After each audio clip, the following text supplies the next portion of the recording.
Good afternoon. Good to see everyone. Happy Tuesday. Just a couple things at the top today, and then I look forward to taking your questions. First, as you all know, and as you had an opportunity to hear earlier today, Secretary Blinken will host a virtual COVID-19 ministerial tomorrow, starting at 8 a.m. Eastern Standard Time. Sorry for the early hour. The Secretary is convening his government counterparts, along with leaders from... Along with leaders from... Well, today he had an engagement starting at 6 a.m., so we're... Let me start that part over. Tomorrow, as you all know, Secretary Blinken will host a virtual COVID-19 ministerial starting at 8 a.m. Eastern Standard Time. The Secretary is convening his government counterparts along with leaders from regional and international organizations to assess current COVID-19 response efforts and to build on the momentum generated by President Biden's September COVID-19 summit to end the pandemic and to build back better our global health security.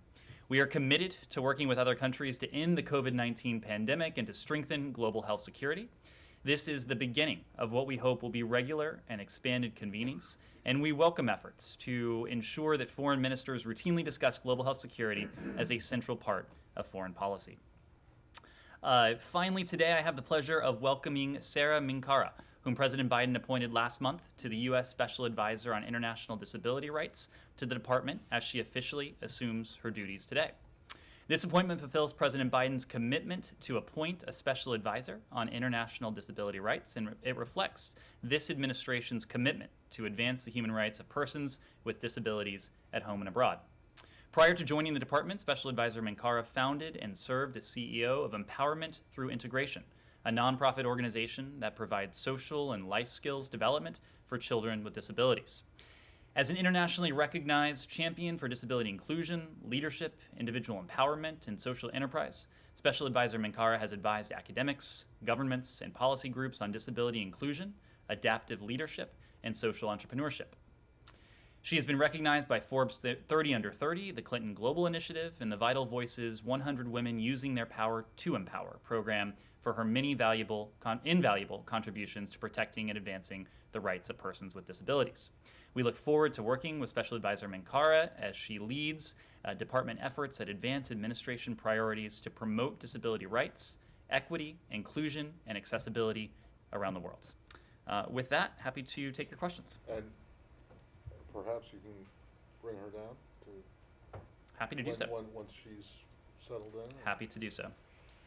Okay, a couple things, and the first one is just going to be, so that the end of the, I see the clock is correct after I reset it. Thank you. No one messed it. Yes. Messed with it. Yes. The Egypt strategic dialogue finished today. The secretary was supposed to speak at noon. It was closed, but I'm just wondering, are you expecting anything out of that? Joint communique, joint statement, joint anything? We will, I do expect, have a joint statement emanating from the strategic dialogue. As you know, it spanned yesterday and concluded today. I think the joint statement will give you a good sense of the range of topics that were discussed. Okay. And then just to move slightly to the south, can you update us on Ambassador Feltman's meetings, travels, and meetings? Do you still see the small window of opportunity for a peaceful resolution of the crisis in Ethiopia there? Will he go on to Sudan? And anything else you can tell us? Sure. Let me offer some context at the top, and then happy to provide an update on Ambassador Feltman's activities in the region. So as you have heard us say, we remain fully engaged in efforts to move all sides in the conflict to an immediate cessation of hostilities. All those in need, regardless of ethnicity, should have immediate access to life-saving humanitarian assistance. That is why we call for an immediate end to the human rights abuses and violations committed against civilians.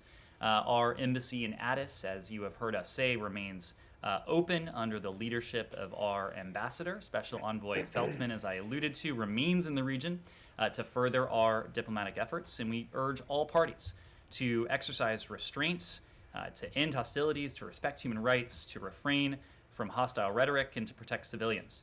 As you know, Ambassador Thomas Greenfield spoke to the situation in Ethiopia at a UN Security Council briefing on November 8th. We have been working fully in tandem with the AU Special Representative Obasanjo, and we remain supportive, nothing but supportive of his efforts to facilitate dialogue among the parties towards the cessation of hostilities. The Special Envoy, former President Obasanjo, has spoken to this window of opportunity that he believes, and in turn we believe, does exist and continues to exist, and we are fully in support of his efforts to achieve progress towards the cessation of hostilities and the provision of humanitarian access that is so desperately needed in Tigray and the surrounding regions. When it comes to Ambassador Feltman, we discussed this yesterday, but he returned to Addis yesterday, November 8th, from Kenya, where he was. He is there. He continued our support of, and he was there to continue our support of AU Special Representative Obasanjo to urgently press the parties to de-escalate the conflicts and to enter into negotiations towards a durable cessation of hostilities. He has continued to raise our concern about the risk of intercommunal violence, and this is also something that we spoke about yesterday. It's of grave and important concern to us. And we do believe, as you've heard from the AU Special Envoy, that there is a window, a small opening to work with the Special Envoy to further these efforts, these collective efforts, to peacefully resolve the conflict in Ethiopia. In addition to meeting with Mr. Obasanjo yesterday, former President Obasanjo, I should say, the Special Envoy met today with the Ethiopian Deputy Prime Minister and Foreign Minister Demeke Mekonnen Hassan, and all the while we are working very closely with international partners on a bilateral and multilateral basis, as well as with action through, as I said before, the AU, but also the UN, including with our engagement yesterday. This is something that we have been intensely focused on to try to take advantage of the opportunity that we have now, and we will continue to do so in support of President Obasanjo and his efforts. Right, and not to suggest that he doesn't have enough on his plate already just with Ethiopia, but does he have plans to go to Sudan or even maybe Somalia on this current trip, or do you expect him to stay in Addis? I expect he will stay in the region, but in terms of any follow-on travel, I just don't have an update for you at the moment. But he's in Ethiopia at the moment. And is remaining there through tomorrow? He is remaining there at least through today, and we'll keep you posted if he. Today, it's like, it's late there. We will update you on subsequent travel. Himer. Ned, you guys have seen the reports about UN staff being detained in Ethiopia. Do you have a response to that? And have you been able to verify their ethnicity? It's been reported that they're all Tigrayans. Well, we have seen the reports, and we find them concerning. We clearly condemned the previous expulsion of UN officials from Ethiopia, and if confirmed, we would similarly condemn arrests of UN staff members based on ethnicity. We understand from reports, as you alluded to, that those arrested are Tigrayan. Ethiopian government security force harassment and detention on the basis of ethnicity is completely unacceptable. We equally condemn revenge attacks by militants associated with the Tigray People's Liberation Front, the TPLF, and we call on all parties to cease such activities and respect human rights and the rule of law. And on this window, the opening, can you talk a little bit about what kind of proposals are on the table, at least give an approximate idea? You said that U.S. is fully in support of AU's efforts. What exactly are those that you're supporting? And he also gave a timeline yesterday that he said by the end of the week we should have an idea about where we are with the humanitarian situation. Does that calendar, does that timeline sound realistic to the United States as well? Well, we think it's a window of opportunity, and President Obasanjo has said as much as well. We know that these windows can be fleeting. That is why the United States and the AU as well are working as quickly as possible in our case to facilitate discussions, to lend our good offices, and to lend our support where we can. As you mentioned, President Obasanjo and the AU is in many ways leading this effort. It is not for us to detail any proposals that President Obasanjo or the AU more broadly may have. We also know that, well, let me back up. We want these efforts to have the best prospects for success. And we know that oftentimes success is directly correlated to the lack of profile, of prominence of these efforts. And so we want to continue this quiet dialogue. We've been engaged in dialogue with Ethiopian government officials, with the TPLF, with, of course, the AU, with other regional partners and regional bodies as well. So it's not something we're prepared to detail publicly at this moment, but it is something that we're working on very concertedly with our partners. And also, Special Envoy Feltman, is he directly involved in, like, is U.S. involved in to secure the release of these UN staff? Like, how forward-leaning are you guys in this? We will support in any way we can. We have made clear. We made clear when UN staff were expelled that we condemn those actions. These reports have just emerged within the past few hours, but the reports do tend to suggest an arrest based on ethnicity, and that is something that, if confirmed, we would strongly condemn. So whatever we can do to secure the release of these individuals, we will be prepared to do. Yes? Staying on Ethiopia, has state enhanced the security at the U.S. Embassy in the capital, and also you mentioned yesterday that the State Department could provide a repatriation loan for U.S. citizens wanting to leave and has encouraged U.S. citizens to leave. Does the department have an idea on the number of U.S. citizens or LPRs in Ethiopia who currently want to leave? In terms of our embassy, as you know, we went to a status that we call order departure, a status through which we're able to draw down some of our embassy personnel. The embassy does, however, remain open. We are prioritizing services to the American citizen community in Ethiopia because, as you alluded to, we have for several days now been urging American citizens in Ethiopia to avail themselves of the commercial options that remain available to leave Ethiopia. The security situation is tenuous, and there is a window for Americans to depart via commercial airlines from the international airport in Addis Ababa.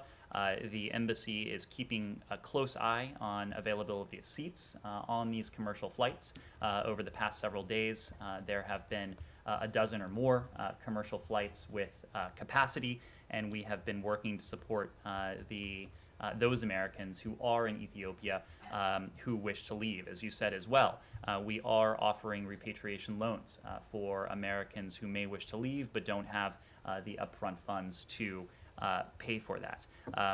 We are able to process U.S. passports and consular reports of birth abroad for those preparing to depart, and the embassy does remain able to provide these services. Of course, wherever the security situation is somewhat tenuous, we keep a close eye on conditions.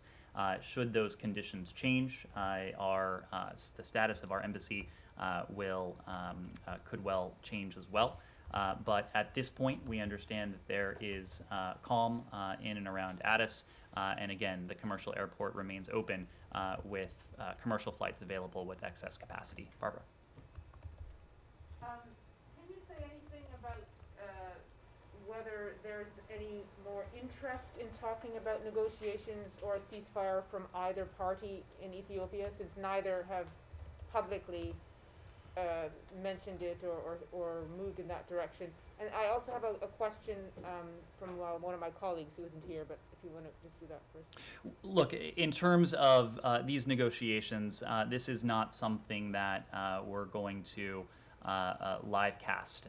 These are discussions that are being had between Ethiopian officials, government, TPLF and associated forces, and the African Union. These are discussions that we've also had in private as well, not only with various Ethiopian elements, but also with regional parties. But we're not going to speak to the positions of the various parties.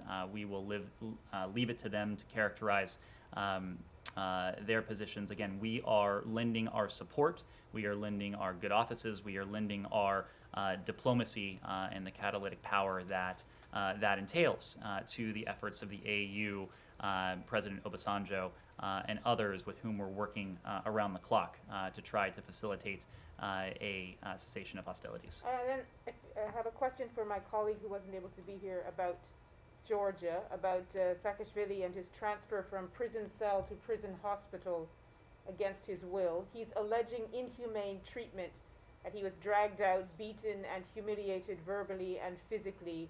So the question is, what is the State Department response, especially in light of comments by the U.S. Embassy and European politicians that Saakashvili's treatment is a test for the Georgian government? Well, we are closely following, as we have been since it occurred, the imprisonment and now the treatment of former President Saakashvili, including today's statement from Georgia's Public Defender's Office that raises concerns about the conditions of Mr. Saakashvili's imprisonment. In light of that statement today, we urge the government of Georgia to immediately take steps to ensure that Mr. Saakashvili's urgent mental health and medical needs are addressed. We continue to urge the government of Georgia to treat Mr. Saakashvili fairly and with dignity in accordance with international standards and Georgian law. As we know, it is the responsibility of the government of Georgia, in this case, to protect inmates from abuse, including mental abuse, and to provide adequate medical care and to protect their private health information in accordance with Georgian law. Kylie. Can I just circle back to Ethiopia really quickly? I'm just wondering, obviously the Biden administration has, put resources into trying to get to some optimal solution there, but does the Biden administration view it as the U.S. having a responsibility to broker some sort of a peace agreement there? How do you view your involvement and the necessity of it here? Well, this is a civil war, and this is a conflict that predates this administration, but it is, as I alluded to yesterday, not in the DNA of this administration to stand on the sidelines with the knowledge that an engaged, active, energized United States has extraordinary and perhaps unparalleled catalytic ability to bring together various factions to push for progress. This is what we have sought to do since the earliest days of this administration. We've sought to do this knowing that this is a conflict that has roots that go back well before November of last year and decades and much longer, actually, before that. So we are clear-eyed about what is taking place.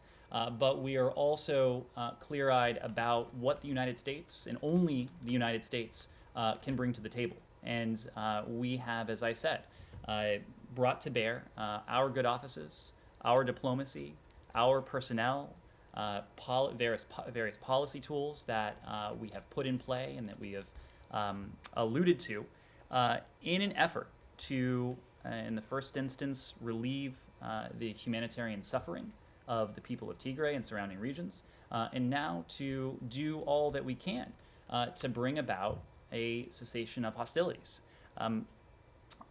We know what it is that the United States, we know that we are in some ways extraordinary in what we can bring to the table, what we can do, but we also know that this is a conflict that has deep roots, and so we are quite clear-eyed about the challenge. And just to be clear, if diplomacy doesn't work here, what kinds of conversations are being had internally in the Biden administration about what more the U.S. would do, military sanctions and the like? Well, in many ways, we know that diplomacy has to work. And we have heard from all sides that there is a recognition that there needs to be a diplomatic off ramp to this conflict. So there is not, in our minds, in our estimation, another way to end this conflict with any durability in any sustainable way. And for us, what we are seeking to support is a durable, sustainable, negotiated solution to this conflict that, first off, is predicated on a cessation of hostilities. And can we go to Yemen? Go ahead, Matt. Well, I just want, what are these extraordinary ways that you bring to the table? I mean, anyone can send aid. Matt, I think it is. Is it you know, you're not seriously considering some kind of military option? No. I did not mean to suggest that at all. I am. But I mean, you said a couple times, so like, you know, that you bring things to the table that nobody else can bring, and you said then we are in some ways extraordinary in what we can bring to the table. So what is so extraordinary about? I think it is the fact that you know, Jeff Feltman is an extraordinary guy, but what are the ways? What are the extraordinary ways? Matt, I think underlying the question that Kylie asked and underlying the question that I believe was you asked yesterday, there's an assumption that the United States is going to be engaged in this. And I think there is some logic to that assumption because the world often looks to the United States for our leadership, for our energy, for our diplomacy, for our good offices, for the catalytic ability that we can bring to bear that you don't see other countries attempting to exercise. And yet, when you're asked about what kind of leadership you're putting what you're putting through, you say, "Well, it's all up to former President Obasanjo," and we're not going to talk about it because apparently transparency is not good in this case, right? I think. mean, I understand diplomacy is like mushrooms, right? It grows best in the dark. But still, I don't understand what the extraordinary ways you are other than having an envoy there. But other people have envoys there. Matt, I think there are many elements to many actors here that are looking to the United States that are that welcome our active diplomacy in this. Is Prime Minister Abiy looking to the United States? TPLF As looking to the United as you know, States? Matt, as you know, our special. I don't know. As Are you they? know, our special envoy has met with the Prime Minister. We Yes. have engaged with the TPLF. We are engaged And has in this. he? We are engaged in this diplomacy at the invitation and at the request of various actors here. Of So the Ethiopian government and the TPLF? the fact that our special envoy has All right. met with the Prime Minister Okay. Suggests that Has that is a welcome engagement. Has Ambassador Feldman met with representatives of the TPLF? We have engaged. himself? We have engaged with the TPLF. No, well, yes or no? Has Ambassador Feldman met with former President Obasanjo? We And have. he's gone up there.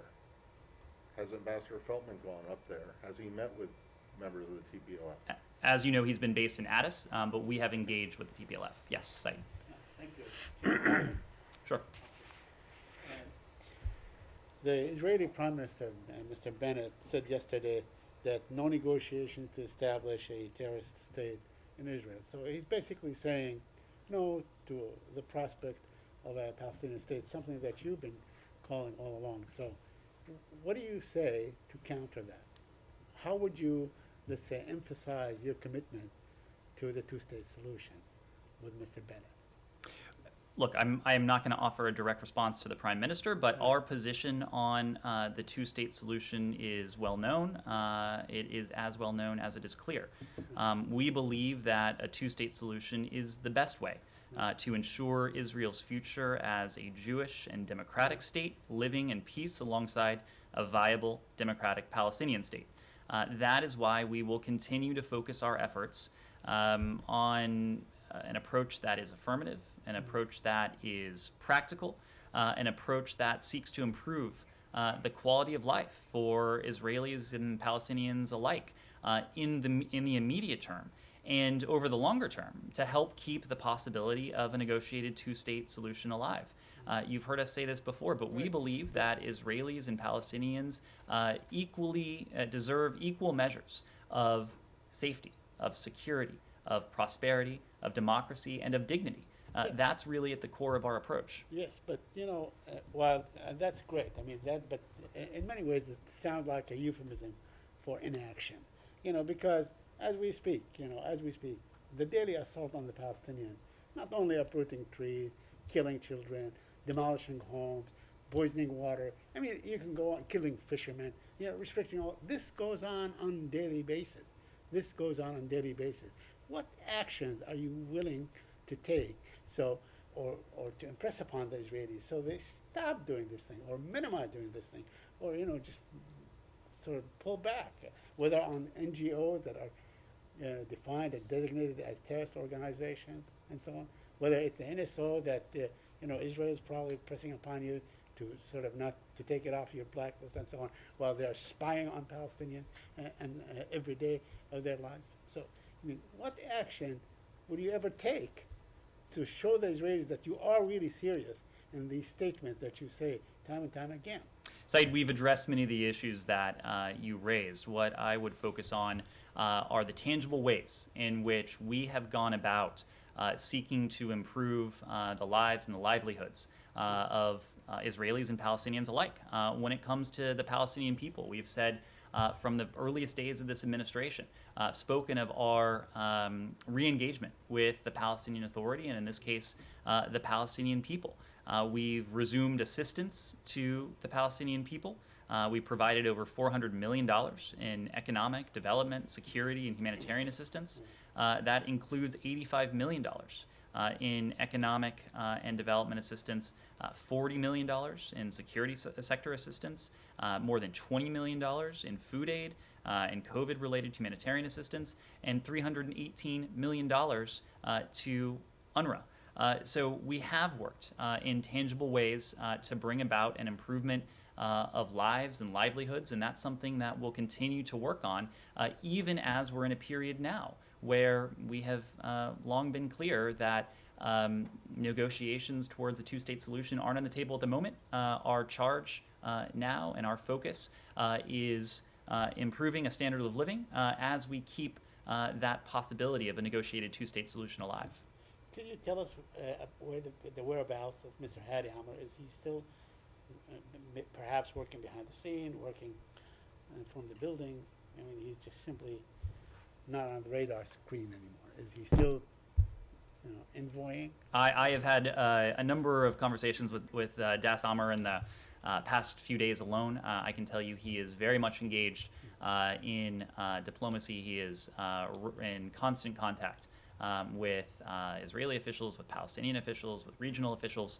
He and others in this building are very much working towards the objectives that I just set out. Sean. Referring to Africa for a bit. Sure. Sudan. The government, there was a court order in Sudan about internet access, about the restoration of it. Do you see any progress on that front? And if I could also ask something separate about Sudan, there's talk, I think the French were leading up, talking about reversing the decision on debt relief for Sudan in light of the coup. Is that something that the United States would support? When it comes to internet access, we have consistently urged the military to put an end to the internet shutdown as well as a state of emergency, and to, in tandem, release all of those civilian leaders and protest organizers detained since the takeover on October 25th. We believe that internet access, free flow of information, is part and parcel of any and every society, and that includes in Sudan, where the Sudanese people have very clearly demonstrated by peacefully taking to the streets their aspirations for not only democracy and human rights, but some of these very tools that have been denied to them by the military in recent days. On your question on loans and lending and international financial assistance, we have made clear since October 25th that there would be tangible costs, and there have been tangible costs for the military if it doesn't reverse course and reinstate the civilian-led transitional government, as well as releasing those that it has detained. We've spoken of our suspension of $700 million in emergency support funding that previously would have gone to support the transition. We have also made clear that that the Sudanese military's actions put at risk billions of dollars from the international community, more than $4 billion in international assistance from bilateral partners and international financial institutions, and at least $19 billion in debt relief is at risk because of these actions. So there is quite a lot for the military to lose should it not reverse course. I will hasten to add at the same time that what is not at stake is our humanitarian assistance to the people of Sudan, even as we continue to enact ways and look at ways to hold military leaders responsible for their takeover, for their anti-democratic actions. We'll continue to support the people of Sudan with humanitarian assistance that is completely separate from this. Sure. Yes, Ben. The Chinese Commerce Department issued a directive last week urging people to go out and stock up on food. It led to some chaos around the country, stockpiling. Just wondered if the State Department had seen those reports, if it was concerned about food shortages in China, and if it could say anything else. I've seen those reports. I don't have a comment on them. I would need to refer you to the PRC for comment or explanation or their rationale of this. We do know that the PRC has enacted fairly strict measures when it comes to its attempts to contain the spread of COVID-19. President Xi Jinping, for his part, has not traveled outside the country for the better part of 2 years, since early 2020, and the PRC writ large is taking fairly drastic action. But again, I don't have a specific response. I need to refer you to authorities in Beijing. Will China be at the ministerial, take part in the ministerial on COVID tomorrow? Have they been invited? We will have more on participants for you tomorrow. What I can say is that those countries that will be represented will entail a cross-section of the global community, and there will be geographic diversity represented in those countries and institutions in attendance. And can I Yes. ask one Yeah. more about Paul Whelan? His Sure. lawyer says that the US is no longer negotiating for his release. Have you any comments on Paul Whelan and also on other Americans held in Russia? Securing the release of Americans who were unjustly detained in Russia, that includes, of course, Paul Whelan, that includes Trevor Reed, remains an absolute priority for this administration. We have raised the case of Paul Whelan and others at the very highest levels. When President Biden had an opportunity to meet with President Putin in Geneva over the summer, this was a topic of discussion in many of Secretary Blinken's conversations with his counterpart, Foreign Minister Lavrov. We have also raised these discussions, but I can tell you that we are continuing to press this issue with the utmost priority. We're doing it at the working level, and we're doing it at the highest levels possible. Yes. Thank you very much for taking my question. My name is Ryo Nakamura with Japan's Nikkei Asia. I want to start with the questions about U.S.-Japan relations. When Secretary Blinken visited Tokyo in March, the U.S. and Japan agreed to have another 2+2 meeting within this year. Then there are just less than 2 months to go. Are you still looking at having a 2+2 meeting with Japan later this year? Well, I don't have any meetings to announce at this time, but obviously the 2+2 format, which we conducted both in Japan and the Republic of Korea, is a highly effective and productive one, bringing to bear much of the breadth of our relationship with the government of Japan, with the people of Japan. As you know, it was the first stop on Secretary Blinken's first overseas trip as Secretary of State, which I think underscores the priority we attach to our alliance with Japan. And so I am certain that we'll have an opportunity for additional engagements, including in the 2+2 format, going forward. I just don't have any specifics to announce. Okay, a quick follow-up on that. The Japan's Kishida administration will revise the national security strategy starting this month. Do you expect Japan to play much bigger role diplomatically and militarily in addressing the pacing challenges of China in the Indo-Pacific region? Well, Japan is a treaty ally, plays an indispensable role in the maintenance, protection, and defense of a free and open Indo-Pacific.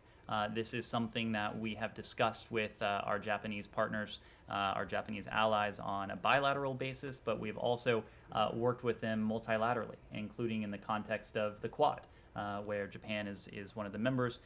Japan plays an important role in upholding the values that we share with our Quad partners and in pursuing many of the common interests, security interests, economic interests, political interests, and of course the people-to-people ties that bind the United States and Japan.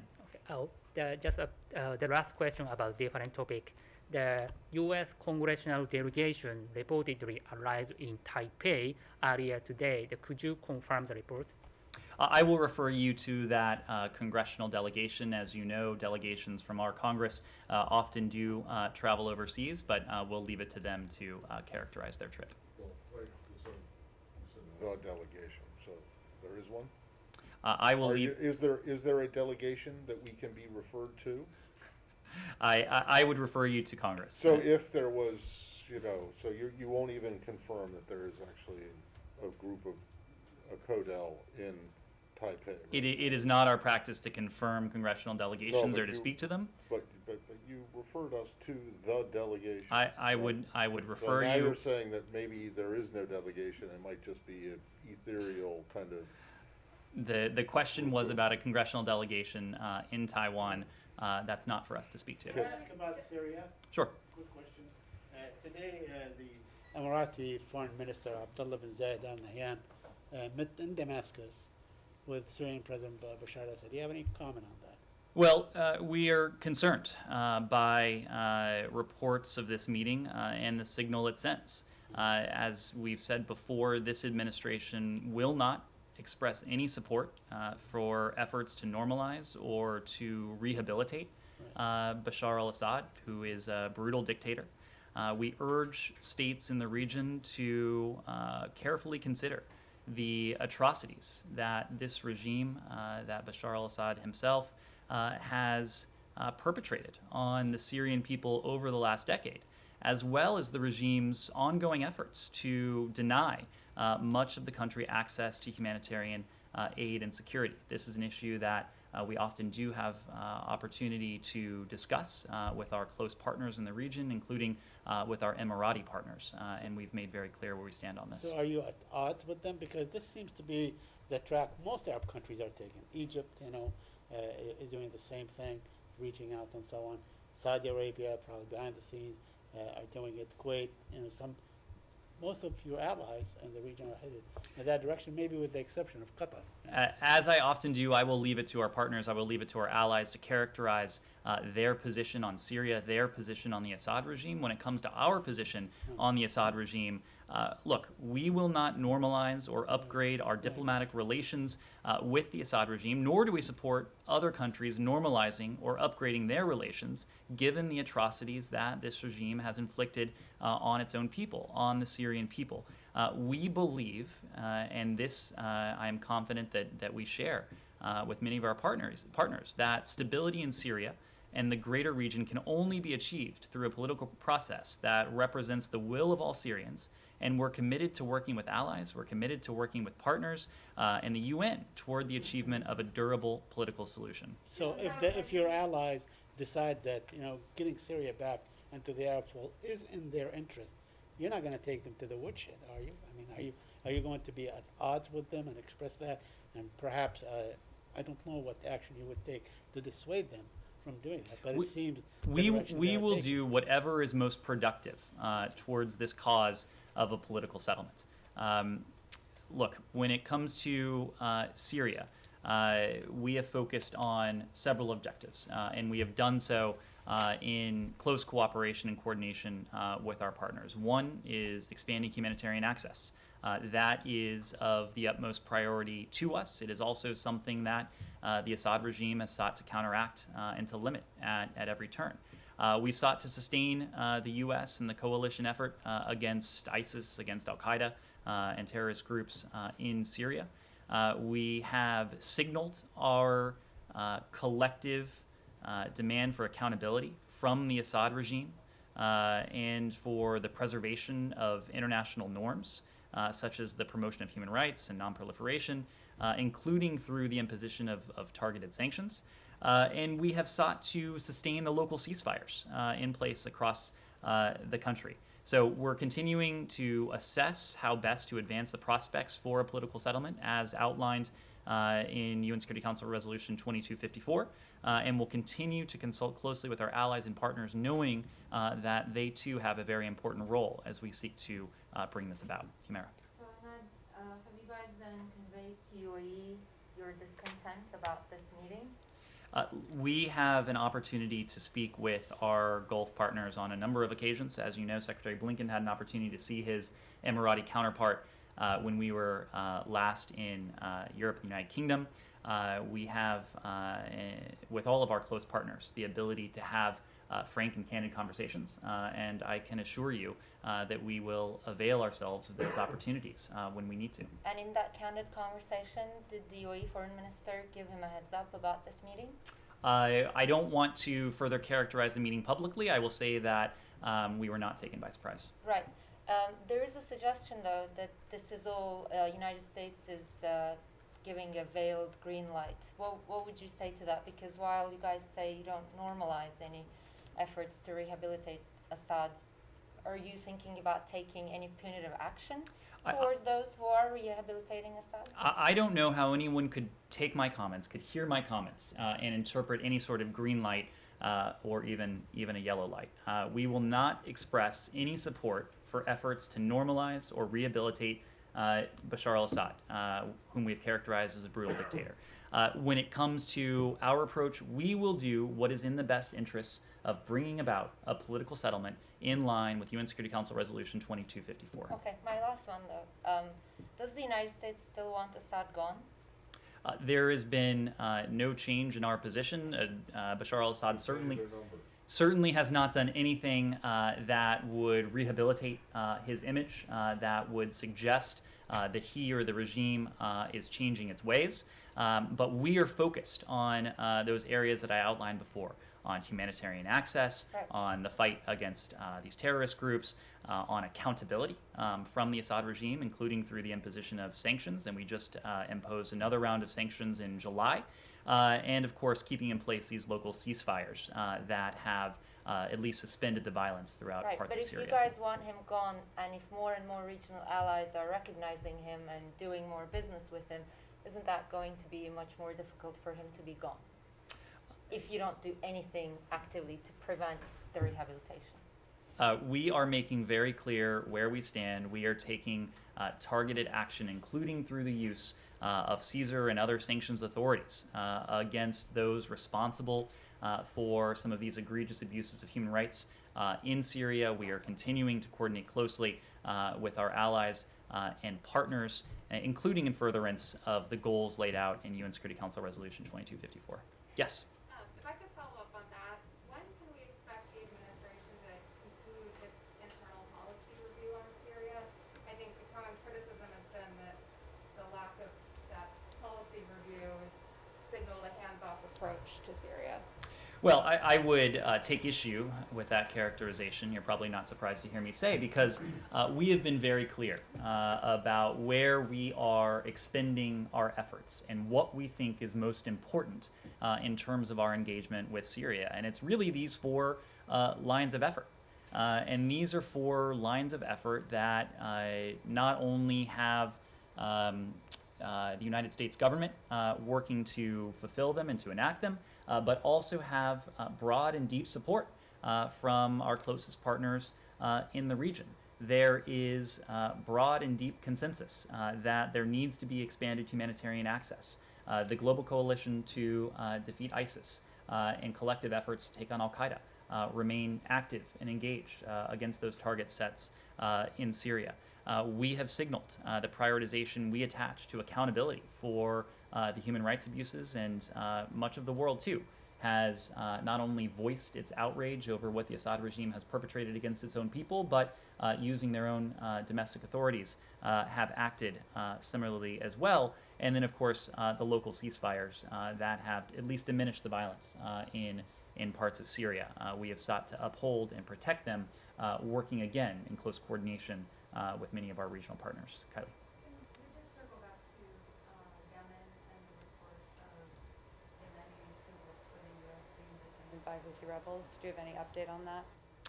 What I can say at this point is that we are extremely concerned by reports of detentions of some of our local Yemeni employees in Sana'a, and we call for their immediate release.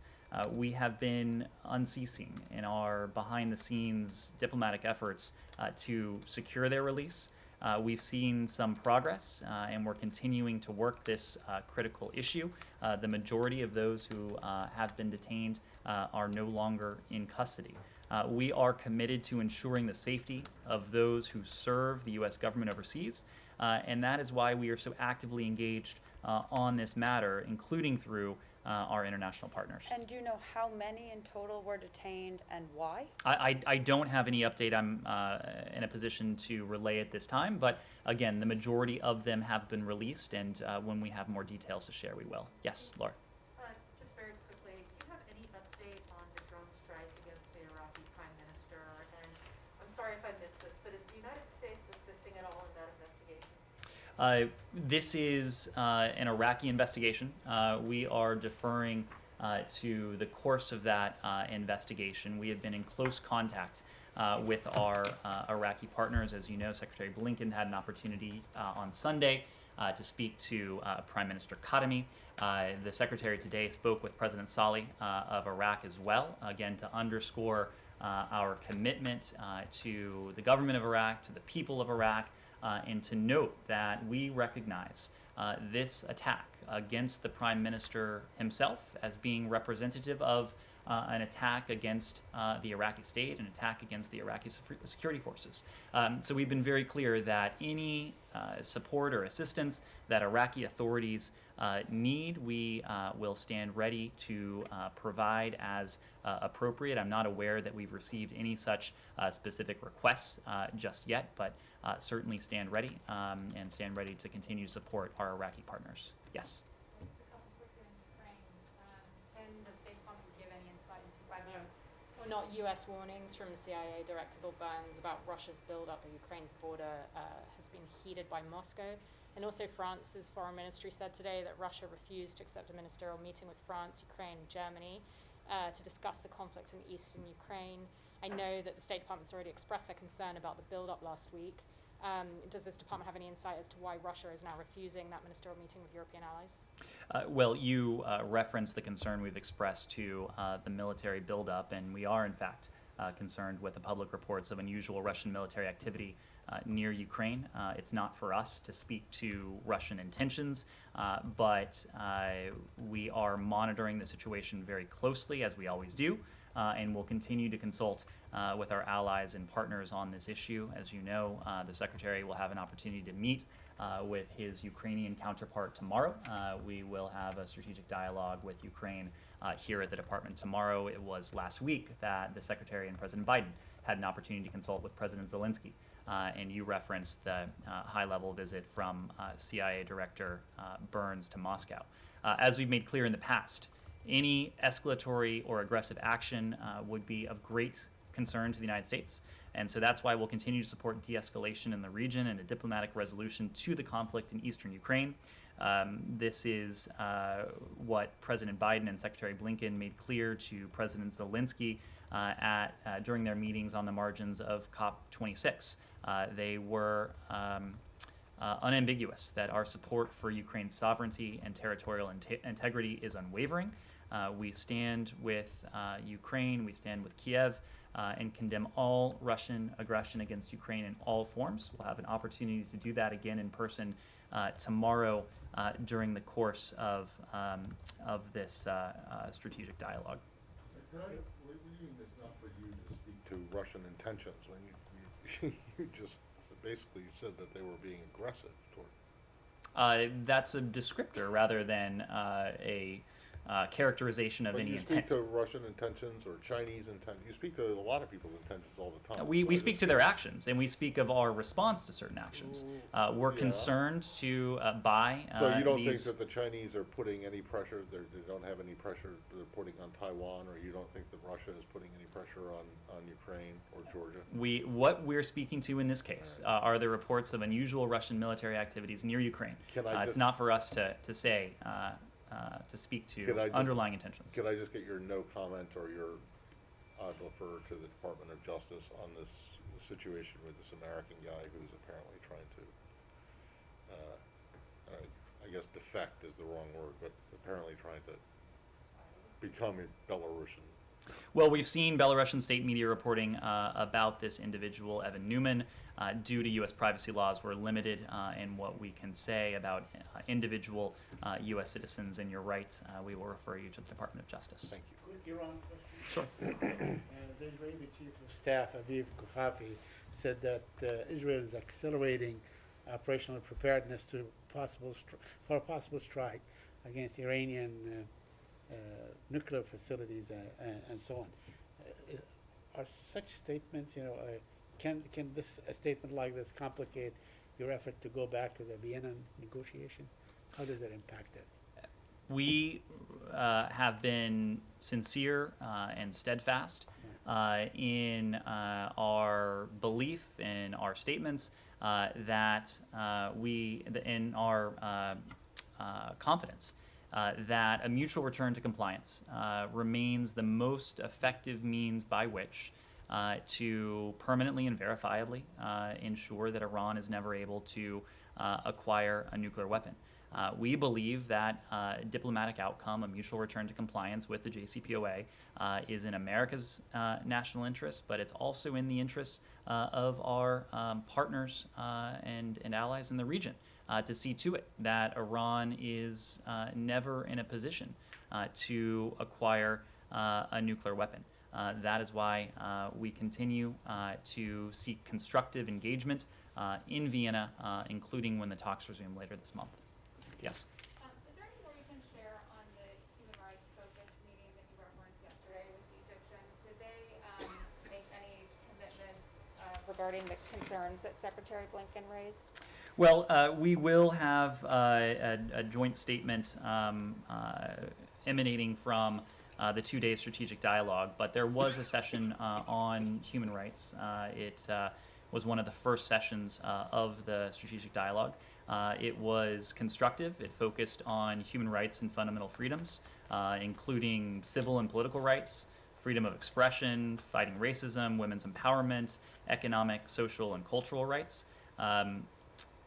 As we've said before, we welcomed Egypt's national human rights strategy and its plans to advance human rights in the country in cooperation with civil society. The Egyptians have welcomed our election on the Human Rights Council. We will continue in every engagement to raise and to discuss these important issues of human rights with our Egyptian partners, knowing just how important they are. Did you bring up specific cases?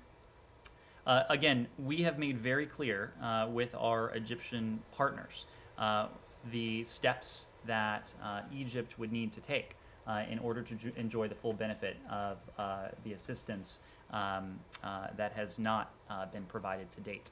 So the Egyptians have those full details that we provided to them in some detail. Why are those details, why are those steps that you want Egypt to take are private? If they're private, how will they be held accountable? Our goal in all of this is to see improvement on specific cases and on specific issues. All of our tactics are calibrated towards that overarching goal. If we feel that it would be more productive to take a different approach, more productive in the case of a particular individual, in the case of a particular issue, we would take a different approach. But we've determined that these tactics are most appropriate to further the objectives that we've set out. And just because they are not known publicly, they of course are known to us, they are known to the Egyptians.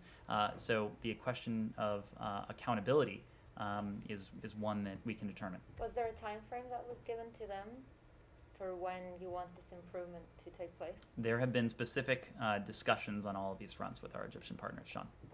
Separate question. Pakistan.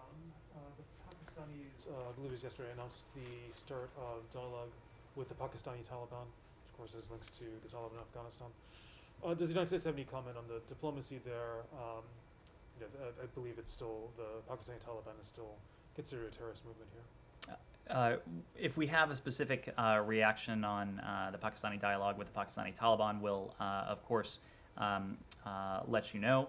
But we have been in regular contact with Pakistani leadership regarding the question of Afghanistan, regarding our approach to Afghanistan and the approach that we have seen expressed by the international community. We've had an occasion to speak to our engagement with Pakistan on this challenge before. We have heard both publicly and privately from our Pakistani counterparts that they too have an interest in seeing to it that the gains, including among Afghanistan's minorities, including among its women and girls, over the past 20 years not be squandered. And so there is quite a bit of alignment of interest when it comes to Afghanistan, and we're continuing to have those conversations. Tom West, our new special representative for Afghanistan, will be in a position to continue some of these discussions in the days ahead. Thank you very much. Thank you.